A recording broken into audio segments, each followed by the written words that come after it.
Unit 2, Urbanisation. IELTS Speaking Part 1. Question 1. Do you live in a big city or a small town? Answer. I live in a populous city, which is also considered a metropolitan area. It is a busy place with lots of traffic, tall buildings, and a rising crime rate. Although it can be stressful at times, I enjoy the convenience of having everything nearby. Question 2. Do you enjoy traveling? Answer. Yes, I love traveling because it allows me to experience different cultures and meet new people. Whenever I visit a new place, I always try to witness something unique about that destination, whether it's historical landmarks or local traditions. Traveling is a potential benefit because it broadens my perspective on life. IELTS Speaking Part 2. Describe a city you would like to visit. You should say what city it is, why you want to visit it, what you would do there, and explain why you find this city interesting. One city I would love to visit is Tokyo, Japan. It is a metropolis known for its modern technology, rich culture, and delicious food. I want to visit Tokyo because it is one of the most developed cities in the world. I have read in-depth reporting about its unique mix of tradition and innovation. While there, I would like to explore the proliferation of shopping malls, visit historical sites, and try authentic Japanese cuisine. I also want to see a land reclamation project, as Tokyo is known for efficiently using land to house a growing population. Another reason why I want to visit Tokyo is its urban planning. Unlike some cities with an urban slum or an inner-city slum, Tokyo is known for its clean streets, efficient transport system, and good sanitation.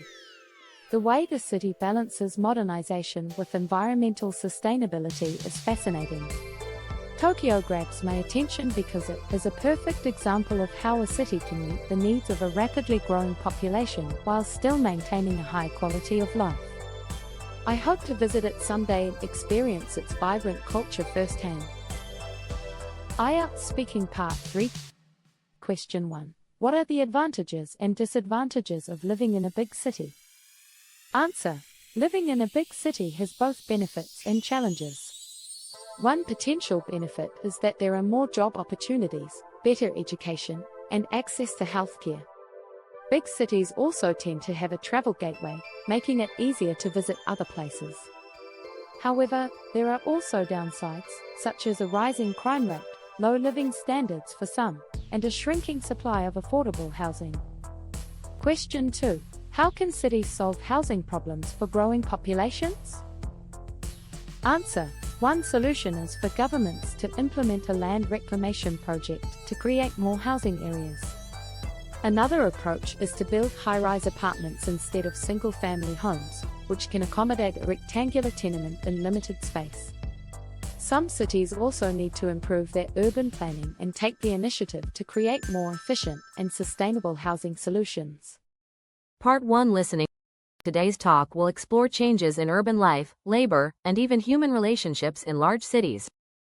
In many metropolitan areas, especially in countries experiencing population growth, resources are under pressure. For instance, there's a shrinking supply of farm workers due to people moving to the city. Many farm laborers now live as immigrants to a city, searching for better opportunities. However, cities often suffer from damaged infrastructure, and the majority of these newcomers struggle to find stable work. In some rural areas, a severe drought recently ruined crops, turning once productive farmland into unusable land. Sadly, there's not much prospect that these lands will recover soon. As a result, cities like New Metro are becoming increasingly packed cities, but they still constitute a large portion of the national economy. New Metro, in particular, is also a major provider of services and trade, home to a growing stock exchange and global company headquarters. Meanwhile, social life in urban centers is also changing. In big cities, it's common for couples to get engaged, get married, and sometimes get divorced. Although relationships can be complex, people still search for a desire to do something meaningful. Many long for love, excitement, and connection. In fact, modern dating apps now illustrate something with a diagram, helping people meet for the first time. On occasions such as a blind date, couples say it helps to break the ice, especially if they have a crush on somebody. Some even say they fall head over heels in love at first sight. Whether it's personal life or city life, experts say it's important to carry on the good work out a solution, and help those left behind in isolated areas. No matter what changes lie ahead, communities need to remain strong and connected. Blank, _ blank, Part 2 Reading Urban Growth and Social Change in Modern Cities. The transformation from quiet towns to mega-urban areas has happened rapidly. Governments are trying to provide sufficient space to house a growing population, especially as more people migrate to cities. This shift has created an aspiration for better living standards and jobs, but it has also led to problems like an inner-city slum, poor planning, and a rising crime rate. In some places, street protests have grabbed national attention, often connected to issues like housing, religion, or social division.